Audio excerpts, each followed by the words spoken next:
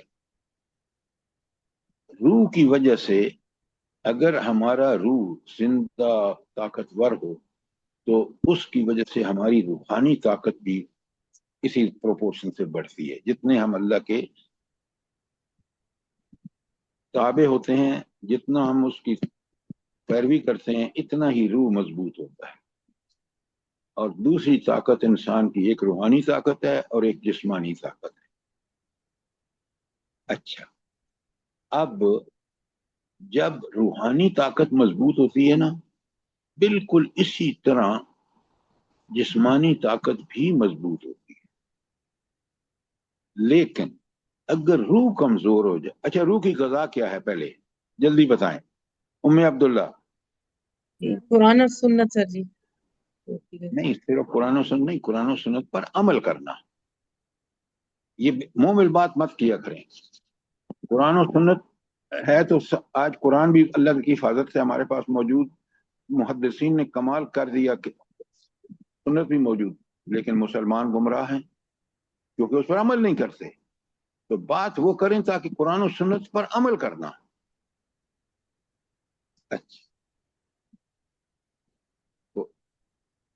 اچھا، اب مجھے یہ بتائیں، آپ نے بالکل ٹھیک کہا کہ روح کی غذا جو ہے وہ قرآن اور سنت کی تعلیمات اور اس پر عمل، ایمان اور عمل صالح کی وجہ سے. اچھا، آپ مجھے یہ بتائیں کہ جب روح کو کوئی غذا نہیں ملتی اور روح کمزور ہو جاتا ہے تو پھر انسان کا معاملہ کیا ہوتا ہے؟ ساری مجھے بتائیں اپنا ارم. سر جب روح کو غذا نہیں ملتی تو روح باری ہو جاتی ہے، باری چیزیں زمین کی طرف آتی ہیں، جبکہ روح کا تعلق تو آسمان سے ہے، تو انسان گناہوں میں گرفتار ہو جاتا ہے. سر بالکل غلط، بالکل غلط. بڑے غور سے سب سنیں اور سمجھیں، اگر بات کلیئر نہ ہو تو سوال کریں. اصل بات یہ ہے کہ جب انسان قرآن پر عمل کرتا ہے، سنت پر عمل کرتا ہے، نبی کریم صلی اللہ علیہ وسلم کے طریقے کو فالو کرتا ہے، روح مضبوط سے مضبوط تر ہوتی چلی جاتی ہے. اور جب روح مضبوط ہوتی ہے تو وہ جسمانی خواہشوں کو بھی کنٹرول کرتی ہے. کیوں کہ اللہ تعالیٰ فرماتا ہے کہ تم میں سے کوئی مومن نہیں ہو سکتا جب تک اس کی ہر خواہش تابع نہ ہو جائے اس دین کے جو میں لے کے آیا ہوں. بڑے نوٹ کریں یہ چیزیں، ہم سمجھیں گے تو پتہ چلے گا. اچھا، اب روح کی یا جسم روحانی طاقت کی مضبوطی کا سارے کا سارا انحصار ہے قرآن کو پڑھ کے سمجھ کے اس پر عمل کریں. اگر یہ کر رہے ہیں تو پھر آپ کا آسمانوں سے اللہ سے تعلق مضبوط ہے. جو آپ نے غلطی کی ہے وہ یہ ہے کہ جب آپ اس پہ عمل نہیں کرتے تو جسمانی روحانی طاقت تو زیرو ہو جاتی ہے. کیوں؟ آپ خواہشات، آپ کی جسمانی خواہشات جو ہیں وہ غالب آ جاتی ہیں. جب جسمانی قوت جو ہے وہ غالب آتی ہے روحانی قوت پر تو انسان گناہ کرتا ہے، اور گناہ کرتا ہے تو زمین کی طرف آتا ہے. یہ ہے اس کا مفہوم. روحانی طاقت کی وجہ سے اس کا آسمانوں سے تعلق ہوتا ہے، آسمانوں پر گویا ہوتا ہے.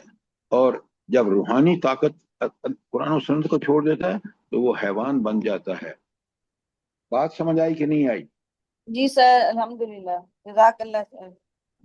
اچھا، اب اسی لیے اوپر اللہ تعالیٰ 170 فرماتا ہے خذوا ما آتیناکم بقوۃ واذکروا ما فیہ لعلکم تتقون. اچھا، تو اب اس کی قرآن میں دوسری جگہ اگر دیکھیں تو اللہ تعالیٰ کہتا ہے کہ لقد خلقنا الانسان فی احسن تقویم.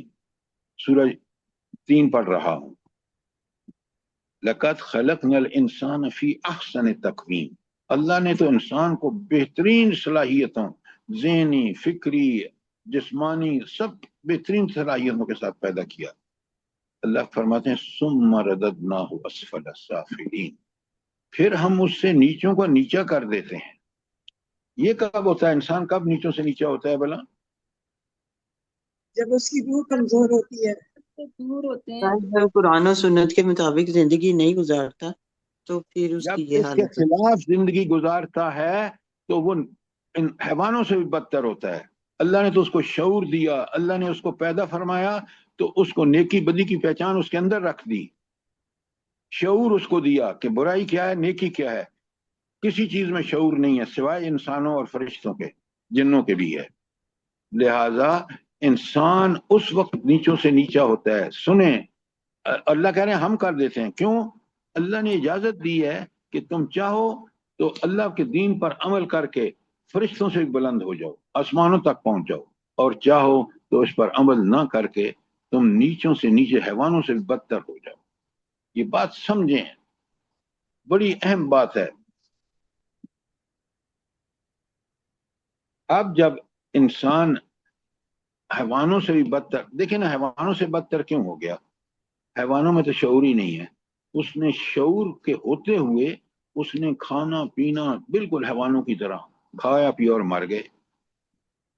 یہ ہے وہ بات جو نوٹ کرنے کی ہے کہ اللہ تعالیٰ نے ہمیں جس طرح پیدا فرمایا ہے، ہمارا حق ہے کہ ہم اس کی عبادت کریں.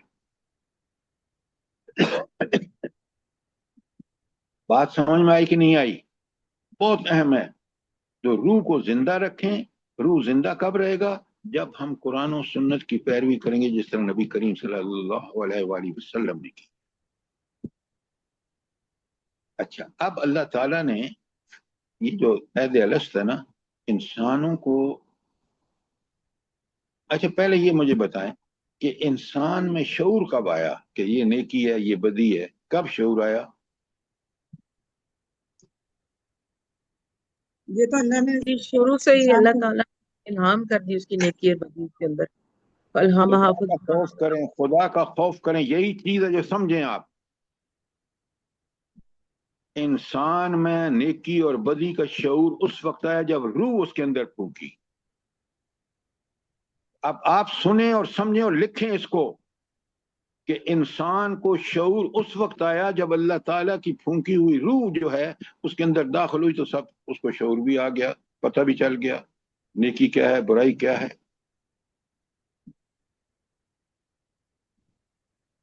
چیمہ صاحب بات سمجھ آئی کہ نہیں آئی؟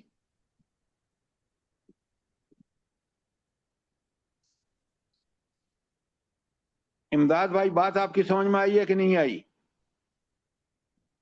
جی سر الحمدللہ مائک بند تھا. اچھا، تو اصل میں یہ روح ہے انسان کے اندر. اگر اس کو غذا ملے تو پھر یہ جسم کو بھی کنٹرول کر لیتا ہے. ہم ساری اپنی خواہشیں قرآن کے تابع کر لیتے ہیں. نوٹ کریں کہ انسان آج ہماری روحانی طاقت اتنی کمزور ہے کہ ہمارے اندر جو حیوانی جو جسم کی تقاضے ہیں ان کے پیچھے لگ کر ہم نے اپنی دنیا اور آخرت دونوں کو برباد کر دی ہے. بات سمجھے ہیں کہ نہیں سمجھے؟ جی سر. اچھا، اب اللہ فرما رہے ہیں وَإِذْ أَخَذَ رَبُّكَ مِن بَنِي آدَمَ مِن ظُهُورِهِمْ ذُرِّيَّتَهُمْ وَأَشْهَدَهُمْ عَلَىٰ أَنفُسِهِمْ أَلَسْتُ بِرَبِّكُمْ. اللہ نے روح پھونکی، پھر اس سے وعدہ لیا، شعور سے وعدہ کیا ہم نے اس وقت. کیوں کہ انسانوں کو اللہ تعالیٰ نے پیدا فرما کے روح ان کے اندر ڈالی اور سارے انسانوں نے کی روح نے اس بات کو تسلیم کیا کہ اللہ ہی ہمارا رب ہے۔ اللہ کہتے ہیں، اگر بڑے سنیں، غور سے سنیں، ان تقولوا یوم القیامت، کہیں ایسا نہ ہو کہ تم قیامت کے دن کہو ان کننا عن ھذا غافلین، کہ ہمیں تو پتہ ہی نہیں تھا۔ بھائی ہمارے روحوں نے شعور کے ساتھ وعدہ کیا وہاں، اور میں نے کل آپ کو کہا تھا نا کہ یہ اکیلی چیز کہ اللہ تعالیٰ نے انسان کے سے عہد الست لیا، یہی کافی ہے اس کو جنت میں یہ سوال کرنے کے لیے کہ تم نے اس روح کے جو فیصلہ اللہ کا تھا، جو تمہاری روح نے قبول کیا، الست بربکم، اس رب کو رب مان کے زندگی گزاری کہ نہیں گزاری؟ اچھا، تو گویا یہ بہت بڑا عہد ہے جو ہم نے اللہ سے کیا۔ اچھا، رسول کیوں بھیجے اللہ تعالیٰ نے بھلا؟ ام عبداللہ، جی، جو پہچان رکھی گئی اچھائی برائی کی، اس کے لیے کہ تاکہ نبی آ کر ان کو اس چیز کی یاد دہانی نبی کروائے، نے آ کے عہد وصیت۔ الست بھی یاد کرایا ہمیں کہ تم نے عالم ارواح میں اس بات کا عہد کیا ہے، لہذا تم، اللہ تعالیٰ نے تو تمہیں چھوٹ دی ہے، لیکن تمہارا فرض ہے کہ اس اللہ کی اطاعت کا حق ادا کرو۔ اس لیے وہ بشیر تھے جو حق ادا کرنے والوں کو بتایا کہ دنیا اور آخرت دونوں تمہاری اچھی ہوگی، اور جنہوں نے حق ادا نہیں کیا ان کی دنیا بھی خراب اور آخرت بھی خراب۔ آج ہم مسلمانوں کا معاملہ دیکھ لیں۔ بات سمجھ میں آئی ہے کہ نہیں ام عبداللہ؟ جی سر۔ آگے بڑا پیاری بات کہی، او تقولو، یا تم پھر یہ کہو، انما اشرک آباؤنا، شرک تو ہمارے باپ دادا نے کیا، من قبل، ہم سے پہلے، وَكُنَّا ذُرِّيَّةً مِّن بَعْدِهِمْ، اور ہم ان کی اولادیں تھے، ظاہر ہے ہم نے بھی یہی کیا۔ اللہ تعالیٰ فرماتے ہیں فَتُهْلِكْنَا بِمَا فَعَلَ الْمُبْطِلُونَ، کیا اے اللہ تو ہمیں جو ہے، ہاں سوری، او تقولو، یا پھر یہ کہو، انما اشرک آباؤنا، کہ ہمارے تو باپ دادا نے شرک کیا تھا ہم سے پہلے، وَكُنَّا ذُرِّيَّةً مِّن بَعْدِهِمْ، اور ہم انہی کی اولادیں تھے۔ تو اللہ تعالیٰ سے کہہ رہے ہیں، دیکھیں کتنی بدبختی کی بات ہے، اللہ نے انبیاء بھیجے، کتابیں نازل فرمائیں، ان کا ذکر نہیں، اپنے آباء و اجداد جو مشرک تھے ان کا ذکر کر کے، اور کہتے ہیں افتہلکنا بما فعل المبطلون، کیا تو ہمیں ہلاک کرے گا اس بات پر کہ جو ہم نے جھوٹوں کی پیروی کی، اپنے باپ دادا کو جھوٹا کہہ رہے ہیں۔ وہاں قیامت کے دن جب سب عذاب دیکھیں گے نا تو بالکل ہوش ٹھکانے آ جائیں گے۔ اللہ تعالیٰ فرماتے ہیں وَكَذَلِكَ نُفَصِّلُ الْآيَاتِ، ہم اسی طرح آیات کی تفصیل بیان کرتے ہیں، احکامات کی، وَلَعَلَّهُمْ يَرْجِعُونَ، تاکہ وہ پلٹیں واپس کہ اللہ کی اطاعت کرو، اپنے بزرگوں کی جو غلطیاں تھیں ان کو مانو، انہوں نے شرک کیا اس پہ عمل مت کرو۔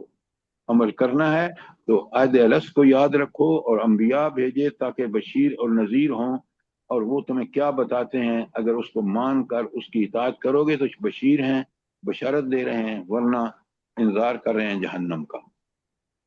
کتنی اہم آیات ہیں یہ، 172 سے 174 تک۔ کچھ اندازہ ہوا ہے آپ کو؟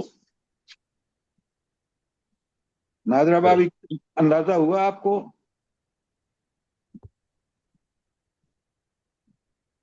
اچھا، اب لکھیں اس کے ساتھ آیات لکھیں دوسری جہاں پہ یہ مضمون پھر ڈسکس ہوا ہے، اتنا اہم ہے۔ سورہ مائدہ آیت 19، سورہ مائدہ آیت 19۔ اچھا، اس میں بھی اہل کتاب کو بتایا کہ تمہارے پاس ہمارا رسول آ چکا، یعنی محمد رسول اللہ صلی اللہ علیہ وسلم، واضح کر رہا ہے کہ رسولوں کے ایک وقت کے بعد مبادہ تم یہ نہ کہو کہ ہمارے پاس تو کوئی رسول آیا ہی نہیں اور نہ کوئی خبردار کرنے والا آیا ہے۔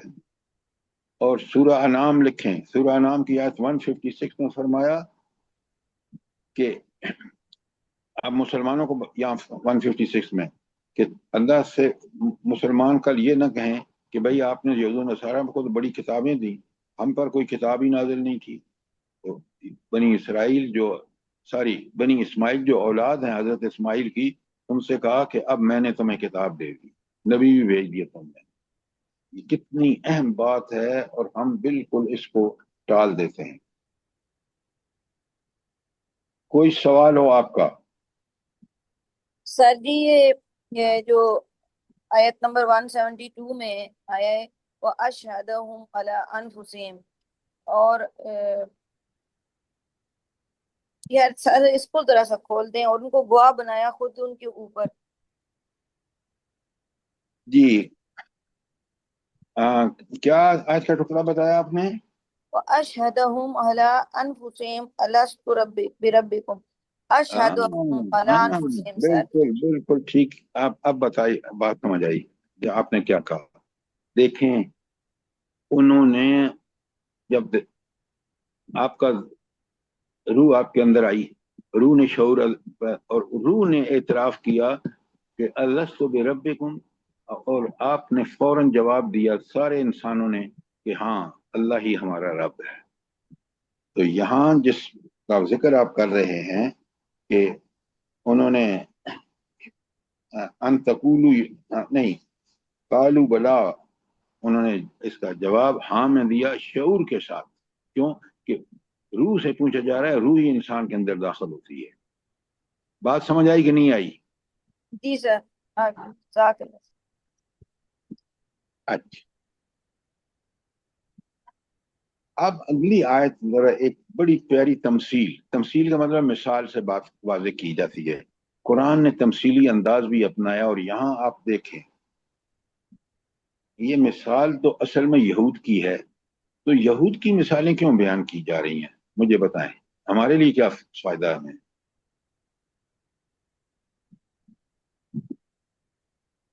پھر ہم آپ ہی بتائیں۔ سر ہمارے کرتوت ایسے ہو رہے ہیں سر، کیونکہ امت مسلمہ سے پہلے اللہ تعالیٰ نے جو امت وسط بنایا ہوا تھا وہ ان کو بنایا تھا، یہود کو بنایا ہوا تھا، اور ان کو دنیا کی امامت ان کے حوالے کی ہوئی تھی۔ تو انہوں نے جو غلطیاں کی ہیں، اور اللہ تعالیٰ نے وہ امامت ان کی وجہ سے چھین کے نبی پاک صلی اللہ علیہ وسلم کے ذریعے ان کی امت تک کو امت وسط بنایا، تو تاکہ وہ غلطیاں ہم نہ کریں جس کی وجہ سے ان پہ اللہ تعالیٰ مغضوب ہوئے۔ اس لیے سر ارم آپ نے بڑی لمبی بات کی ہے۔ اصل بات یہ ہے کہ ان کو قرآن میں اس لیے بیان کیا، سورہ بقرہ میں یہاں اور دوسری مدنی صورتوں میں، بنی اسرائیل میں بھی بیان کیا ان کا۔ اصل بات یہ ہے کہ قرآن نے ان کو ہمیں بتایا کہ دیکھو یہ امت تھی، تم ایسی امت نہ بننا، اور ہم آج یہود و نصارہ کے فالوور ہیں۔ مسلمان حکومتیں ساری کی ساری ان کی جیب میں ہیں، پتہ ہے آپ کو؟ جی سر، یہ ہے بات۔ آپ اتنی لمبی بات کر رہی ہیں، بات آپ کی ٹھیک ہے، لیکن بات کو سمجھانے اور سلجھانے کے انداز میں بات کا تشریح کریے کہ اللہ نے اس لیے بیان کیا یہود و نصارہ کو اتنی تفصیل کے ساتھ کہ مسلمان امت جس کو اب ہم نے بقرہ کی 143 میں کہا کہ اب تم امت وسط ہو، تو لہٰذا اس کو کھول کھول کے بیان کرنا ضروری تھا، اور قرآن نے حق ادا کیا اس کا۔ آپ پتہ ہے آپ کو، میں جب وہاں یونیورسٹی میں لیکچر دے رہا تھا نا، اسلامی یونیورسٹی میں، اب تو بالکل ختم ہو گیا، وہاں ایک شعبہ تھا جہاں مرد اور عورتیں دونوں آتے تھے۔ اچھا، مردوں کو اماموں کو بلاتے تھے۔ آسیہ ذرا اپنا مائک بند کریں۔ اچھا، تو پتہ ہے علماء کیا کہتے تھے؟ جواب مجھے دیتے تھے، وہ کہتے تھے یہ آیتیں یہود و نصارہ کے لیے ہیں، نعوذ باللہ من ذالک۔ کتاب ہدایت میں ان آیتوں کو صرف مخصوص کر دینا یہود، وہ بھائی اللہ بتا رہا ہے کہ تم ایسا نہ بننا، اگر ایسے بنو گے تو تمہارے ساتھ بھی اللہ وہی سلوک کرے گا جس طرح اس نے امت ساری اس کو بنی اسرائیل کے ساتھ کیا۔ یہ علماء کہتے تھے، اب اندازہ کریں۔ اچھا وہ لوگ اب تو اب بھی یہی، اور اسی لیے وہ لوگوں کو گمراہ کیا ہوا ہے کہ جی بس یہ تو ان کے لیے تھا۔ ہاں لیکن ہم اس لیے کہ ان کو اون نہیں کرتے نا کہ ہم بنی اسرائیل خود بنے ہوئے ہیں، حالانکہ قرآن ہم پڑھتے ہیں اور ہمارے لیے ہے۔ ہدایت کے لیے ہے، اور ہدایت لینے کی بجائے ہم کہتے ہیں یہ ان آیتوں کو چھوڑ دو۔ وہ بھائی یہی تو آیتیں ہمیں بتاتی ہیں کہ بنی اسرائیل کیوں مغضوب ہوئے۔ دیکھیں نا، آپ روز سورہ فاتحہ پڑھتے ہیں غیر المغضوب علیہم، وہ لوگ جن پر اللہ تیرا غضب نہیں ہوا۔ اللہ تو کہتا ہے مغضوب تو یہ وہ ہیں۔ اب آپ اگر اس کو سمجھیں گے نہیں تو پھر آپ اللہ کے غضب سے کیسے بچیں گے؟ سر میرے ذہن میں ایک چیز آ رہی ہے، اللہ تعالیٰ تو تمام عیبوں سے پاک ہے، ہم ہر نماز میں پڑھتے ہیں سبحان ربی الاعلیٰ، تو پھر یہ تو ایک بڑا عیب ہوا نا کہ اگر ان کے ذکر اس کتاب میں کر دیں اور اس کا اس امت کے ساتھ کوئی تعلق نہ ہو۔ اتنی امپورٹنٹ کتاب ہے تو اس میں ایسا کیوں کریں گے، یا لوگ ایسا کیوں سمجھتے ہیں؟ لوگ سمجھنا نہیں چاہتے، وہ دنیا کی الحاکم التکاثر حتی زرتم المقابر، اتنے لگے ہوئے ہیں کہ لبے گور پہنچ جاتے ہیں اور پتہ بھی نہیں ہوتا کہ اللہ نے قرآن دنیا میں بھیجا کس لیے ہے۔ وہ قرآن پڑھیں تو پتہ چلے نا، قرآن سمجھیں تو پتہ چلے نا، قرآن پر عمل کریں تو وہ ان کو سکون ملے گا۔ ورنہ آپ دیکھ لیں کافر ہوں یا مسلمان، آج کا ٹامک ٹوئیاں مار رہا ہے اندھیرے میں، پریشان ہے۔ جی سر، مجھے لگتا ہے جیسے انسان کو اپنی بھلائی نہیں چاہیے، بھلائی دیکھیں چاہیے ہی نہیں۔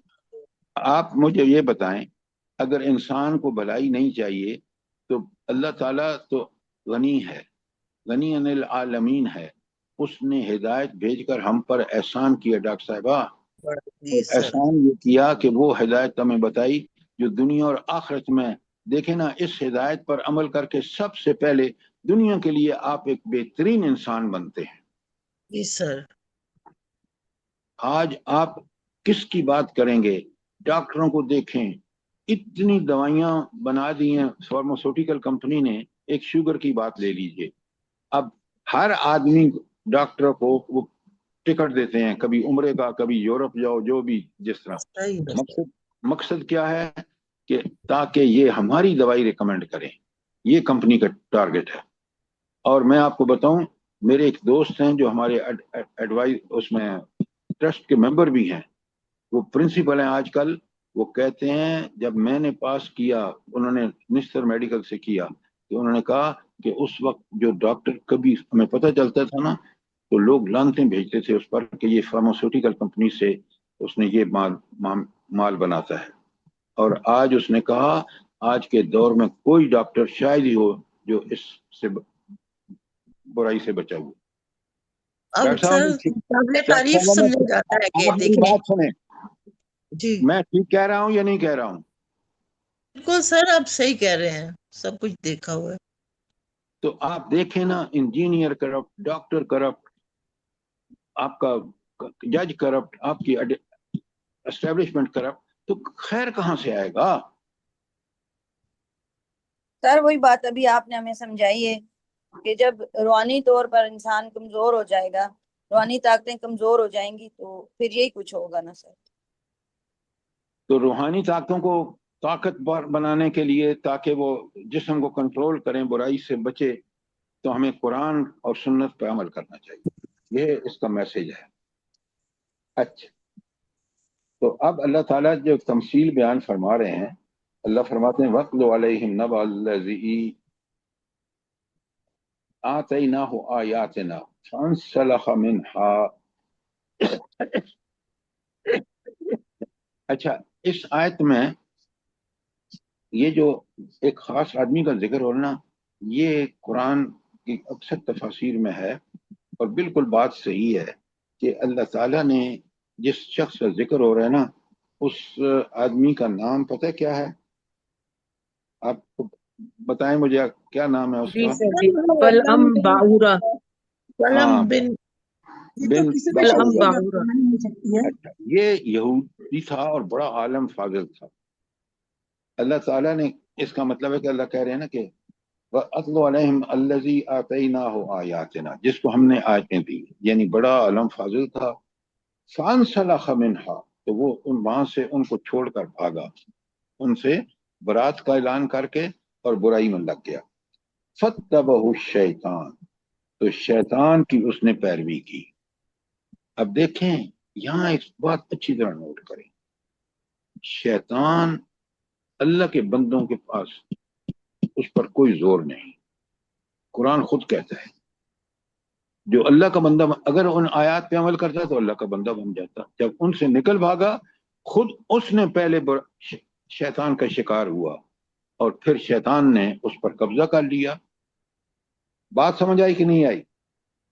فَاتَّبَعُ الشَّيْطَانَ فَكَانَ مِنَ الْغَاوِينَ، تو اس طرح وہ گمراہوں میں سے ہو گیا.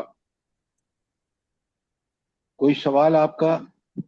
اگر ہم قرآن کی آیت کو چھوڑ دیں، اس پہ عمل کرنا چھوڑ دیں، تو ہمارا بھی تو یہ حال ہو جائے گا. بالکل آپ نے ٹھیک کہا. آج ہمارا حال بھی اس عالم کی طرح ہے، قرآن سے کوئی تعلق نہیں. جب کوئی تعلق نہیں تو شیطان ہمارا رہنما بن گیا.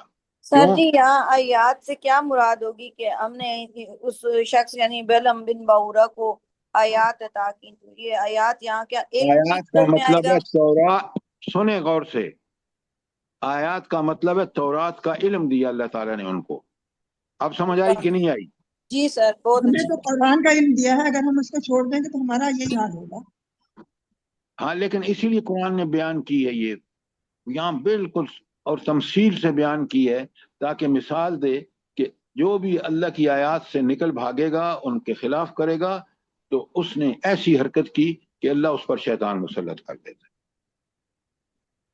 تو فَانْسَلَخَ مِنْهَا فَاتَّبَعَهُ الشَّيْطَانُ، تو ان سے نکل بھاگا ان آیات سے اور شیطان اس کے پیچھے لگ گیا. فَكَانَ مِنَ الْغَاوِينَ، تو وہ گمراہوں میں سے ہو گیا. اب اس کے نیکسٹ آیت ہے وَلَوْ شِئْنَا لَرَفَعْنَاهُ بِهَا، اگر ہم چاہتے تو ہم اس کو اور اونچا کرتے. اب مجھے یہ بتائیں کہ یہاں اللہ خود اس کو کیوں فرما رہے ہیں کہ اگر ہم چاہتے؟ دیکھیں یہاں اچھی طرح سمجھیں، اللہ تعالیٰ نے دنیا میں ہمیں آزادی دی ہے، چاہے تو ہم اس کی بات مانیں چاہے تو نہ مانیں. جب نہیں مانتے تو اللہ کی اجازت سے ہم وہاں سے نکلتے ہیں. کیوں؟ کوئی برائی نہیں کر سکتا جب تک اللہ نہ چاہے. تو برائی جب کرتا ہے جب وہ خود برائی کے لیے عزم کر لیتا ہے، تو اللہ بھی کہتے ہیں جا. یہ ہے، اس کو اچھی طرح سمجھیں. اور اگر وہ اللہ کی آیات کی پابندی کرتا تو اللہ اسے اونچے سے اونچا کرتے چلے جاتے. رفعنا بہا کا مطلب یہی ہے. وَلَكِنَّهُ أَخْلَدَ إِلَى الْأَرْضِ، بلکہ وہ تو زمین کی طرف ہی دھنستا چلا گیا.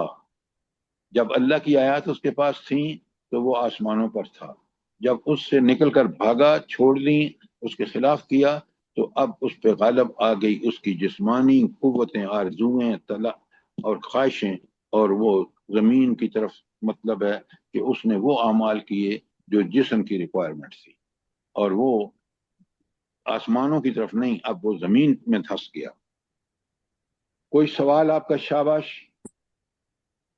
پوری طرح سمجھیں. اگر نہیں سمجھ آئی تو آپ مجھے بتائیں کہ یہ آیت کا ٹکڑا میری سمجھ میں نہیں آیا. سر زمین کی طرف جھکنے سے مراد ہے کہ یعنی کہ خواہش پرستی اور دنیا پرستی کی طرف لگ گیا. دیکھیں نا دنیا کا بالکل اگر انسان اللہ کو چھوڑ دے گا جیسے آج کے مسلمانوں نے یا کافروں نے چھوڑا ہوا ہے، تو پھر وہ کیا کرتے ہیں؟ وہ ساری حرکتیں دنیا پرستی میں لگ جاتے ہیں، مادہ پرستی میں لگ جاتے ہیں. اور یہی تو ہے کہ وہ جسمانی خواہشات جو شیطانی حیوانی ہیں ان کے پورا کرنے میں لگے ہوئے ہیں. بات سمجھ آئی کہ نہیں آئی؟ جی جی سر جی، جزاک اللہ خیر. اب اللہ تعالیٰ فرماتے ہیں کہ فَمَثَلُهُ كَمَثَلِ الْكَلْبِ، تو اس کی مثال کتے کی ہے. ذرا مثال دیکھیں، قرآن کتنا کمال کی بات. ان تحمل علیہ یلحس او تترکہ یلحس، اگر تم اس پر